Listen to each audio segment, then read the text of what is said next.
guys, welcome to A Day Late with DeAndrea. It's your girl DC. Let's get into it. Denver Broncos versus the New England Patriots. Denver fans were watching the game with very low expectations. Bo Nix injured, very low expectations, just kind of wanted to see how Jarrett Stidham was going to show up. And New England fans were watching, being very hopeful that their team was going to be patient and eventually take the W.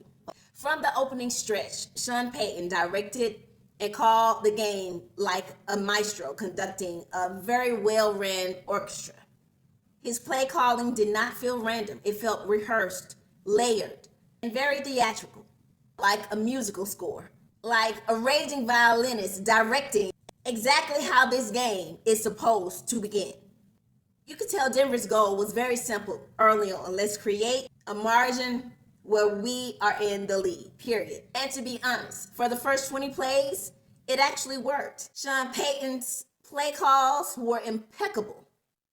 Denver's defense was suffocating. New England looked overwhelmed and uncomfortable defensively as well as offensively. Jarrett Stidham was actually a sigh of relief for the Denver fans and for those who had never watched him before. I know I was sitting there like, he's looking better than most of the QBs that I've seen all season. And so that was my initial reaction seeing him, like, who is this dude? So Denver fans had to be elated by what they were seeing. Yeah, Bo Nix is out, he's hurt, but geez, we are driving the game and defense is holding us down. Very early, Denver showed that they were absolutely trying to go in a specific direction offensively. And I think Sean Payton just knew that the defense was not his issue.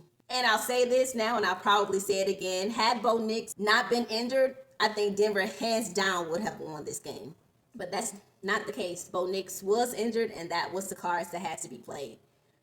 So, yeah, at the start of the game, Denver's defense was suffocating. New England looked very uncomfortable. Quarterback couldn't get anything going in motion. Just very difficult to even convert on third for New England. And honestly, Jarrett Stidham was playing like nobody expected him to play. I'm sure the Denver fans were relieved because for them it wasn't about excitement. For them it was, do we have a chance? And yes, they did at the start of the game. They absolutely had a chance and they absolutely had a plan. And for Denver fans, it had to give them some relief that maybe this can work and that maybe they would win and that maybe they were going to go to the Super Bowl, y'all. Like, for real, that's how good they looked the first couple of drives that they had. And then you had New England fans like, what are we doing? Oh my God, we can't convert on third for anything. It was chaos. And so sitting there watching the game, whether you had a stake in it or not, the different levels of drama that was on the field, off the field, was absolutely felt. But here is where the game shifted. And it wasn't even loud. It was an adjustment that took place. It's like somebody made a call and asked, what is this boy's weakness? What is it? Because we need to know. And once New England identified that, the game completely shifted. And this is the part that we cannot deny. You can only hide a backup quarterback for so long because eventually you're going to realize why he's the backup. Eventually you're going to be able to study him real time, make the adjustments, and sit that boy down. Stidham was not bad. He was not a bad backup, but his ceiling, we all absolutely started to see. Once you started applying pressure to him, he wasn't backing up and then letting go and running. He was backing up and getting lost. And that is absolutely when the game started to shift because Denver's offense, we know how to shut that down now. That's a done deal. If we can do anything to get around their defense, we have a chance. That's absolutely the mindset of New England. New England identified the problem. They stopped reacting and they started attacking. They started rushing him every play. And every play, you saw him be forced to make decisions that he was not ready to make. It's one thing to rehearse your first 15 to 25 plays, but then it's another whole thing when you out there real time, unprepared, and you have to make decisions that make sense. But you're not able to under pressure. And so real time, we saw the offense of Denver collapse. And we saw their defense literally have to hold the rest of the game down. That's when the game stopped being scripted. Instead, they started hunting that boy down. But also going into halftime, you just had a massive momentum swing. New England capitalized with a touchdown. I think Denver missed a field goal before halftime. New England came back, their kicker missed the field goal. So going into halftime, it was like right in the middle, 7-7. And the only thing I could think was New England is lucky as heck that they're tied going into halftime.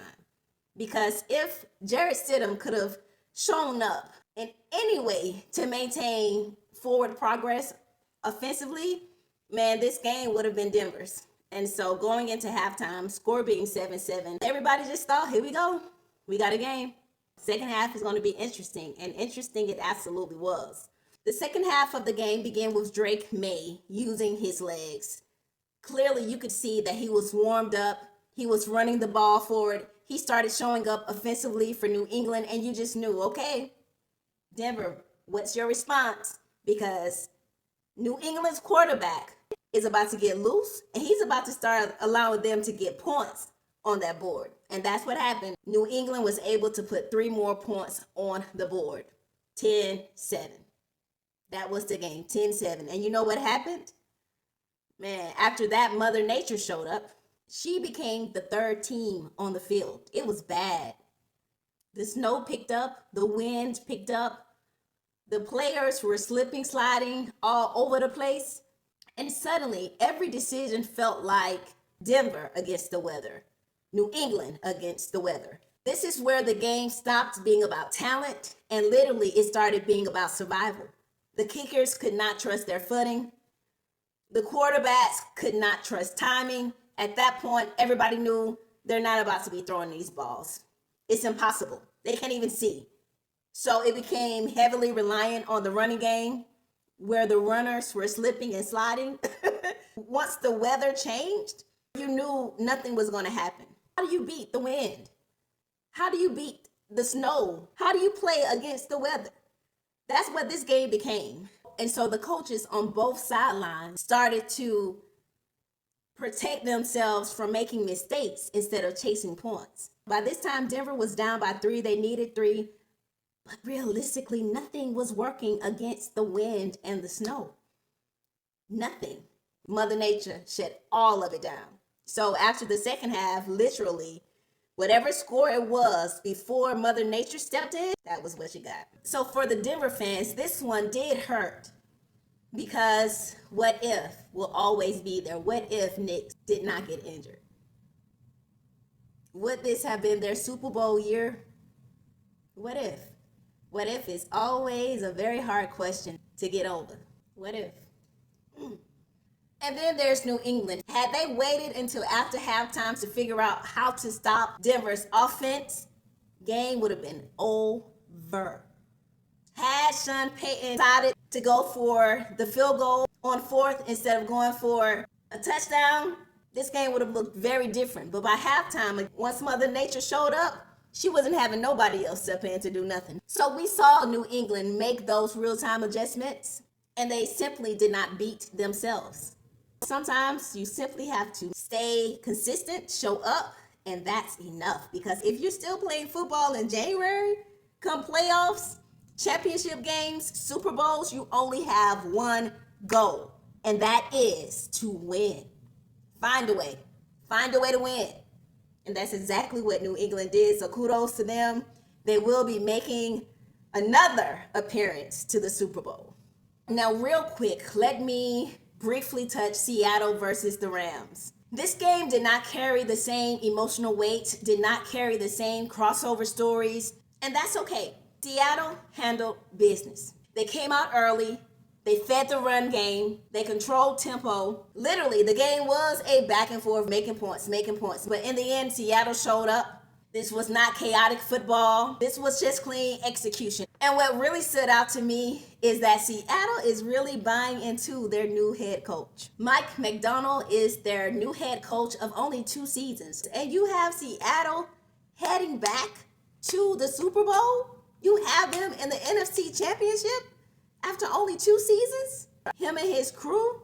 That's what you want. So Seattle is really starting to dig into their new head coach. Seattle is known for being so loud. They have the 12th man that represents their fans the entire game. You couldn't even hear the announcers a lot of time because the fans had it booming. The fans really showed up as the 12th man on the field for Seattle during the game. So kudos to the fans. Y'all were amazing. Great look for Seattle. Their team I've always followed closely. So kudos to them. Kudos to the 12th man. Kudos to the city of Seattle. Seattle did not need drama. They did not need miracles. They were simply looking for a win.